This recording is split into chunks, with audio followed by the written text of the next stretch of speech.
ప్రతి ఒక్కరికి చెప్తున్నానండి, ఆలోచించండి. ఈ మధ్యకాలంలో భక్తి ఎక్కువైపోయి పూజా మందిరంలో ఇష్టం వచ్చినట్టు ఫోటోలు పెట్టుకుంటున్నారు.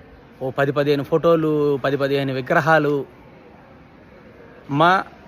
మీ పెద్దవాళ్ళ తరపున ఏదైనా దేవతార్చన వచ్చుంటే అవి పెట్టుకోండి. వాటికి నిత్యం ధూపదీప నైవేద్యాలు ఖచ్చితంగా చేయాలి. గుర్తుపెట్టుకోండి, మనం ఎన్ని విగ్రహాలు పెట్టుకుంటే అంత పూజలు ఎక్కువ చేయాలి. ఎందుకు అనంటే, మన ఇంటికి ఒక అతిథిని పిలిచినప్పుడు అతిథికి మనం ఖాళీ కడుపుతో ఉంచం కదా, భోజన తాంబూలాలు ఇవ్వాలి కదా. దేవతామూర్తులు కూడా అంతేనమ్మా, దేవతామూర్తులు కూడా అంతే. ఆలోచించండి, సింపుల్గా 1-2 పెట్టుకోండి. రోజు నిత్యం ధూపదీప నైవేద్యాలు చేసుకోండి. అది చాలా మంచి ఉత్తమమైన మార్గం. కులదైవం, ఇష్టదైవం ఫోటోలు పెట్టుకొని వాటికి పూజ చేసుకోండి. అంతేగాని భారీ ఎత్తున విగ్రహాలు, భారీ ఎత్తున ఫోటోలు పెట్టుకోవడం సమంజసం కాదు.